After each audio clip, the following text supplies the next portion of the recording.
Olá, amigos da Revolução Industrial Brasileira. Bom domingo a todos. Hoje é domingo, portanto, eu, Fausto Oliveira, vou apresentar o meu programa Brasil, Razões para Acreditar, em que eu faço a afirmação de alguma razão para acreditar no futuro do Brasil. Todos os domingos aqui na Revolução Industrial Brasileira eu trago alguma reflexão, algum caso prático, alguma coisa que pode coletivamente, eu com vocês, nós em diálogo, voltarmos a ter um pouco de esperança no Brasil. Pensarmos alternativas de saída desse baita imbróglio social, econômico, político que o país acabou virando. Já falei de vários assuntos aqui, hoje é o 8º episódio e eu vou me concentrar então nesse episódio de hoje na economia do lixo, como recriar valor a partir do lixo. O lixo, por definição, é aquilo que não presta, que não serve mais para nada. Pois eu vou mostrar para vocês que muito mais do que apenas pensar em reciclagem de resíduos, esse tipo de coisa, que é hoje a maneira como a sociedade melhor consegue lidar com a questão dos seus resíduos, eu tenho uma perspectiva muito mais avançada.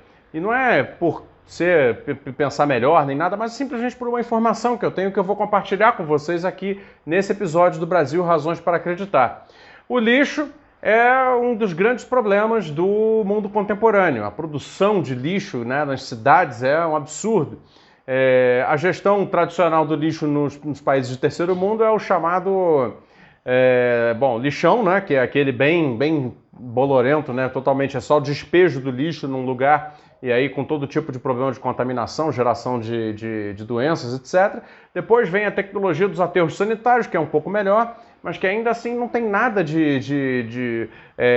não é uma solução verdadeira para o problema do lixo no volume em que nós produzimos lixo.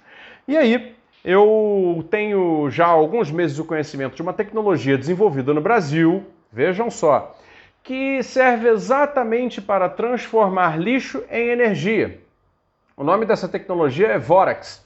Ela é desenvolvida aqui no estado de São Paulo pela empresa Solum Ambiental. É uma empresa que faz parte de um grupo empresarial brasileiro e que desenvolveu, na engenharia própria dela, um sistema chamado Vorax para fazer a redução do lixo a praticamente nada. Na verdade, o Vorax desintegra lixo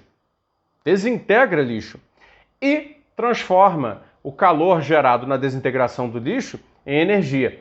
Basicamente um sistema de pirólise. Eu vou explicar mais ou menos como funciona tecnicamente, assim muito rápido, mas preste atenção. Nasceu no Brasil uma tecnologia de pirólise do lixo, ou seja, de queima, porém queima controlada, e que não é uma queima, porque não é uma combustão, é uma pirólise, é um processo um pouco diferente. Mas essa pirólise, ou seja, uma desintegração por calor, pode levar à formação tanto de energia quanto de resíduos muito pequenos.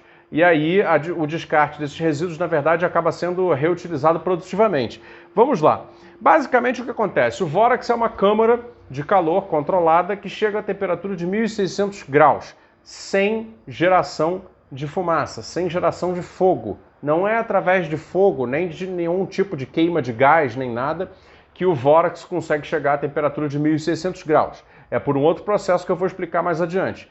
O lixo, quando entra na câmara de calor do Vorax, ele a essa temperatura de 1.600 graus, ele simplesmente desintegra. A pirólise, esse calor gerado, ele simplesmente leva o estado físico das coisas a chegar ao estado gasoso. Então, qualquer sólido que se coloque ali dentro vai chegar nessa temperatura ao seu estado gasoso, tá? Ele realmente vai se desintegrando e chega a um estado gasoso. Parêntese para dizer que, se existem metais, eles não chegam ao estado gasoso, senão algum físico que estiver vendo aqui esse vídeo vai brigar comigo. Lógico. Então, o que acontece com os metais? Entram em estado líquido. E aí, existem dois tipos de destinação que o Vorax vai dar, tanto para o estado gasoso proveniente da pirólise do lixo, quanto para o estado líquido proveniente da pirólise do metal que está presente no lixo. A parte do lixo que é orgânica ou inorgânica não metálica, tá? Ela vai se transformar em gás, e esse gás está, portanto, a uma temperatura altíssima. Ele precisa ser, portanto, resfriado, e uma vez que ele é resfriado dentro do próprio Vorax, ele primeiramente vai ser filtrado por 5 vezes, tá? Ele passa por 5 filtragens, e ainda muito quente, porque ele, saindo de 1.600 graus, ele é reduzido pelo sistema de resfriamento a uma temperatura de menos de 850 graus. E guarde essa informação porque ela é importante. A essa temperatura ele vai movimentar uma turbina, tá? Uma turbina, também fabricada no Brasil, da empresa WEG, que muitas vezes eu falo aqui na Revolução Industrial Brasileira, e essa turbina fará a transformação do calor em energia. E o Vorax, as configurações mais avantajadas dele, vem conectado a uma subestação elétrica. Uma subestação que, portanto, recebe essa energia que está em alta tensão proveniente da turbina, que foi girada pelo calor produzido dentro do Vorax, e essa energia, então, é levada a uma subestação que vai fazer a regulação da tensão elétrica e, portanto, essa energia que nasce a partir da pirólise do lixo pode ser integrada à rede elétrica de qualquer cidade ou à rede elétrica interna de uma empresa, etc. É uma baita de uma solução. Por que eu falei 850 graus de limite de temperatura para o gás proveniente da pirólise do lixo?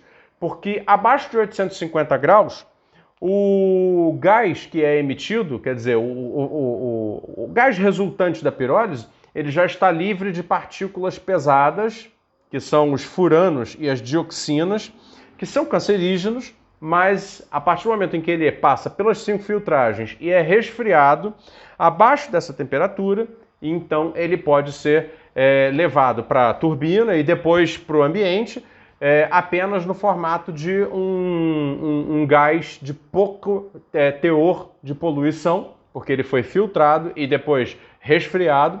Ele, na verdade, não é que ele vire um vapor d'água, ele não é inocente como um vapor de água, mas ele é um gás que não tem componentes pesados e é um gás muito menos poluente do que, por exemplo, uma termoelétrica a carvão para produzir energia tal como ele produz. Agora, como é que todo esse processo acontece? Gerando 1.600... Ah, sim, faltou falar dos resíduos metálicos. Os resíduos metálicos, então, dentro do estado líquido, são também resfriados. E depois eles são jogados já em estado sólido, depois do resfriamento, em uns dispensers, umas caixas de saída, onde eles são condensados numa espécie assim de peças cerâmicas.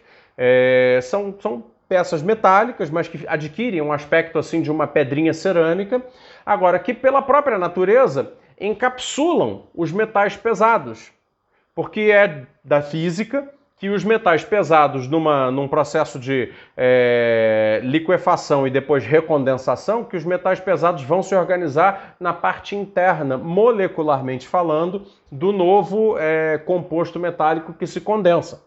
Ou seja, são compostos metálicos que ficam em formas de pequenas pedrinhas parecendo pedras cerâmicas e que podem ser usados para britagem, para, por exemplo, fazer brita para construção, para asfalto, etc., né? Esse tipo de coisa. Ela não será, mesmo britada, não liberará os metais pesados. Por quê? Porque, pela natureza, quando você tem uma liquefação e uma recondensação de metais pesados, a parte pesada, os metais mais pesados ficam molecularmente presos dentro da estrutura molecular de metais leves. Então essa nova pedra pode ser britada sem riscos de contaminação por metais pesados. Bom, dito isso, como é que então o Vorax chega a temperatura de 1.600 graus sem combustão, sem ligar uma grande caldeira de gás ou uma grande caldeira de lenha ou o que quer que fosse, sem diesel, não é? Sem um motor gerando ali toda essa energia necessária para gerar um calor de 1.600 graus para para fazer a pirólise e desintegrar toda uma batelada de lixo e transformar isso em energia e em resíduos, né, não contaminantes, através de uma tecnologia chamada tocha de plasma. Veja bem, tudo isso que eu estou falando é alta tecnologia de gestão de lixo, tá? E aqui é a chamada Waste to Energy, né? No mundo está sendo conhecido assim. É uma tecnologia brasileira de waste, que é desperdício, lixo, né? To energy, ou seja, virando energia, desenvolvida no Brasil sem combustão e através de um sistema de tochas de plasma que é desenvolvido aqui no Brasil por essa empresa, a Solum Ambiental. E aí vou explicar o que é a tocha de plasma. Veja, o plasma nada mais é do que o chamado quarto estado da matéria. A matéria, né, ela sai, se você colocar energia numa matéria, em qualquer elemento material que esteja no estado sólido, ela vai entrar em algum momento em estado líquido, continuar colocando energia, em algum momento vai entrar em estado gasoso, e depois, se continuar colocando energia no estado gasoso, ela vai entrar no chamado estado de plasma, que é o seguinte: os elétrons da parte mais externa das moléculas que estão em estado gasoso se desprendem. Eles se desprendem. E aí, esse átomo positivo, porque o elétron é a carga negativa, você deve lembrar disso da sua aula de química, né? O elétron é a carga negativa e o próton é a carga positiva. Então fica um átomo positivado, que na química recebe o nome de cátion e na física recebe o nome de plasma, mas que são a mesma coisa. Esse plasma, ele pode ser usado industrialmente, e foi o que a empresa brasileira Solum Ambiental fez. Utilizando tochas de plasma, ou seja, produz-se um plasma a partir de certos átomos, certas moléculas, em estado de plasma, e aí tem a grande sacada do Vorax, porque o Vorax ele é esse equipamento todo, mas ele também é a tecnologia de software de controle da tocha de plasma, desenvolvido também pela empresa brasileira, que faz com que o plasma não caia nem para o plasma quente, nem para o plasma frio. Porque o plasma, naturalmente, como ele é uma composição química sem carga equilibrada, ele obviamente tem uma instabilidade muito grande. Então existem dois tipos de plasma de acordo com o lugar para onde ele se estabiliza. Ele pode se estabilizar para quente ou ele pode se estabilizar para frio. E aí, tudo isso poria a perder o projeto, porque se ele se estabiliza, aquela tocha de plasma necessariamente vai deixar de produzir o calor necessário para a pirólise. Se ele cai para plasma quente, ele continua gerando calor, mas há um custo energético muito grande. E se ele cai para plasma frio, ele não consome nenhuma energia para continuar ali, porém, ele não gera calor. Então qual foi a solução que a empresa brasileira criou? Eles desenharam um sistema que controla digitalmente, através de compensação de elétrons, a tocha de plasma, e ao momento em que ela vai cair para frio, eles dão uma compensada e ele volta para estabilizar. Claro, a partir do momento que ele estabiliza, ele vai cair para quente, e aí eles compensam de novo para voltar para o estável e não cair para quente. Esse sistema de compensação permitiu a Solum Ambiental trabalhar com o que se chama então de tocha de plasma transiente, que é aquele plasma que então não vai nem estabilizar para quente, nem vai estabilizar para frio. E isso é capaz de gerar uma quantidade enorme de energia em forma de calor, sem consumir uma grande energia para produzir esse calor. Portanto, não tem nada de milagre. É apenas uma baita de uma tecnologia da manipulação do plasma que foi desenvolvida no Brasil por essa empresa, e o produto que eles desenvolveram para conseguir fazer esse sistema funcionar e gerar energia em vez de consumir energia é o Vorax. Veja, o Vorax conectado a uma subestação, ele simplesmente permite então que um consumo muito pequeno de energia gere eletricidade. Com resíduos a partir da geração do vapor, do gás, né, e do sólido metálico, inocentes em relação àquilo que é o próprio lixo. Então, a economia do lixo pode ser pensada a partir de toda uma outra visão, um outro paradigma, se você aplica a tecnologia do Vorax para fazer a gestão do resíduo. Mas aí você vai me dizer, tudo bem, mas isso é muito caro, é evidente que é caro, isso é uma tecnologia bastante sofisticada, e será que isso então pode ser apontado como uma solução única para o problema do lixo nas cidades? Eu vou responder, não. É evidente que haverá lugares que poderão aplicar a tecnologia do Vorax, uma tecnologia de Waste to Energy, e haverá outros lugares que não poderão aplicar a tecnologia do Vorax ainda. É evidente que isso é uma tecnologia que demorará muito tempo até conseguir a sua plena implementação. Então, o que fazer com a gestão do lixo enquanto você não tem uma implementação completa de uma tecnologia que dê esta solução, este nível de solução para o problema? Bom, hoje no Brasil, as cidades que gerem melhor questão do resíduo sólido, elas no máximo fazem coleta seletiva, não é verdade? Destinação para cooperativas de reciclagem. A reciclagem é muito bacana, só que a reciclagem está assentada numa lógica econômica um pouco limitada. Ela basicamente significa o seguinte: reciclar plástico para fazer mais plástico, reciclar papel para fazer mais papel, reciclar alumínio para fazer mais alumínio. E alguns outros produtos que eu sei que existem, claro, por exemplo, no Rio de Janeiro tem equipamentos urbanos, por exemplo, brinquedos de criança em praças feitos com garrafas PET. Evidentemente são coisas positivas e que devem ser continuadas, mas, de novo, é aquela velha concepção de pensar o produto como o centro da atividade econômica e não os encadeamentos de trabalho como o centro da atividade econômica. O grande problema aí é o seguinte: por mais que a reciclagem gere valor, ela ainda, pelo menos no Brasil, não consegue gerar cadeia produtiva de valor, apesar de já ter geração de valor. O formato atual que a cadeia da reciclagem e da gestão do resíduo sólido adquiriu ainda não contempla as possibilidades de geração de trabalho, renda e, portanto, de outro tipo de empreendimento que o lixo pode prever. Como eu disse no início, lixo é, por definição, aquilo que não presta mais, não, uma coisa imprestável, uma coisa que não serve. Mas a verdade é que tem muito lixo considerado como lixo nas cidades que, na verdade, presta. E a identificação desses lotes de lixo que ainda prestam para alguma coisa e a transformação desses lotes em matéria-prima para que, talvez não em cooperativas de reciclagem, porque elas têm já uma lógica econômica toda montada, mas outros empreendimentos possam fazer o aproveitamento desses lixos que hoje não são aproveitados para nada. Alguns exemplos, então, para começar a terminar o episódio de hoje. Eu vivo na cidade de São Paulo. Tem um bairro aqui muito famoso chamado Bom Retiro, onde todos os dias, antes da pandemia pelo menos, todos os dias, as confecções que existem lá, confecção de roupa, colocam na frente dos prédios onde elas ficam enormes quantidades de saco de rebarbas de tecido. É lixo têxtil.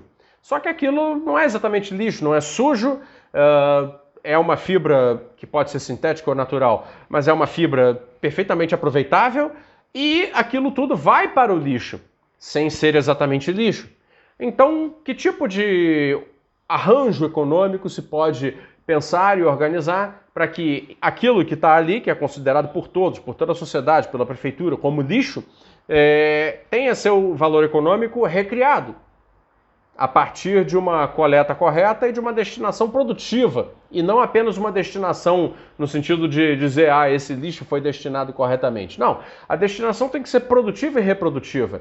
Então, enquanto nós não temos umas soluções, a implementação de soluções tecnológicas como essa que eu apresentei, que é o Vorax, que o Brasil já dispõe para uso, para implementação, apesar de ainda ser um pouco caro para a maioria das prefeituras, né? Enquanto não dispomos disso em larga escala, eu acho que cabe pensar novos formatos de aproveitamento daquilo que se considera lixo e não necessariamente é lixo, por empreendimentos coletivos que peguem, por exemplo, toda essa matéria têxtil que de lixo não tem nada e façam o reaproveitamento disso em outros formatos. Assim como rebarbas têxteis, você vai ter restos de alimentos nos centros de distribuição de alimentos espalhados pelas cidades brasileiras. Você vai ter também a questão do resíduo de todo o serviço de hotelaria, não é verdade? Eles frequentemente precisam trocar rapidamente, isso claro, antes da lógica da pandemia, trocar rapidamente todo o seu aparato de serviço, né? Por exemplo, sabões, por exemplo, toalhas, por exemplo, esses pequenos papéis que são utilizados para receber os hóspedes, né? Tudo vem embaladinho, etc. Tudo isso vira lixo sem necessariamente ser lixo. Ou seja, o Brasil poderia inventar novos empreendimentos coletivos que reaproveitassem valor que está embutido nesses elementos que vão para o lixo sem exatamente ser lixo. Isso enquanto, naturalmente, nós não temos alternativas tecnológicas como essa que eu apresentei anteriormente e aí sim, é uma solução de grande escala, de alta tecnologia e complexidade para um problema que nos aflige a todos no mundo inteiro. Tá? Então eu acredito que sim, É possível acreditar que o Brasil seja um criador, como já é, e um exportador e um implementador de tecnologias avançadas para a gestão dos resíduos sólidos, não só aqui, como em qualquer lugar. Esse foi o 8º episódio da série Brasil, Razões para Acreditar, comigo, Fausto Oliveira. Se você gostou, assine o Revolução Industrial Brasileira aqui no YouTube. Considere também apoiar com o Clube da RIB, que tem vários benefícios muito interessantes para quem é parte do clube. Nosso clube de membros está aqui na descrição do vídeo, você pode entrar lá a partir do link do site Apoia-se. Eu fico por aqui, muito obrigado e até o próximo domingo no Brasil, Razões para Acreditar.